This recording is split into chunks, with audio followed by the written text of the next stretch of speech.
Hello বন্ধুরা, তোমাদের সবাইকে সাথীস ক্রিয়েশনে অনেক অনেক ওয়েলকাম। আজকে তোমাদের সাথে আরও একটি লং ভিডিও শেয়ার করছি।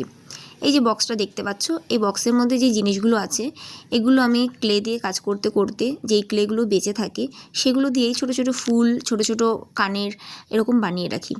তো সেগুলো তো বানিয়ে রাখলেই হবে না, এবার ওগুলোকে তো একটা জিনিসে রূপান্তরিত করতে হবে, একটা সেট বানাবো এই করে রাখা জিনিসগুলো দিয়েই। সেটাই তোমাদের সাথে ভাবলাম চলো একটু শেয়ার করা যাক। যেমন ভাবা তেমন কাজ করা, চলে এসেছি শেয়ার করতে। একটা কাঠগোলাপ আর একটা ছোট্ট শর্ট হারশুলির মতন দেখো বানিয়ে রেখেছি। এবার এই দুটোকে জয়েন করে একটা সেট বানাবো। আর এটার ইয়ারিংটাও রাখবো হচ্ছে কাঠগোলাপের ওপরেই, যদিও ইয়ারিংটা এখনও বানানো হয়নি, তো ইয়ারিংটাও কাঠগোলাপের ওপরেই যাবে।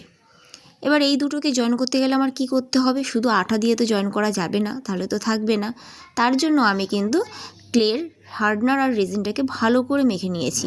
অবশ্যই ভালো করে কিন্তু মেখে নিতে হবে, না হলে কিন্তু এটাকে ভালো করে অ্যাটাচ করা যাবে না, আর জিনিসটা কিন্তু ভেঙে যাওয়ার সম্ভাবনাও থাকবে।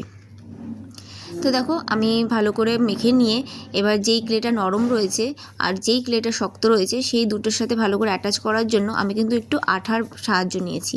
আটা ছাড়া কিন্তু শক্ত হয়ে গেলে ক্লে, তার উপরে অন্য ক্লে যতই নরম হোক না কেন সেটা কিন্তু লাগানো যাবে না। তো ওইভাবে আঠা দিয়ে লাগিয়ে নেওয়ার পরে আরেকটু আঠা দিয়ে কাঠগোলাপটাকে ভালো করে নরম ক্লেটার উপরে চেপে দিলাম। ব্যাস হয়ে গেল আমার সিম্পলের মধ্যে ছোট্ট একটা সেট। তোমাদের সেটটি কেমন লাগলো অবশ্যই কমেন্টে জানিও, আর ভালো লাগলে কিন্তু লাইক করে জানিও, একটা লাইক করে দিও। তো আজকের মতন আসি।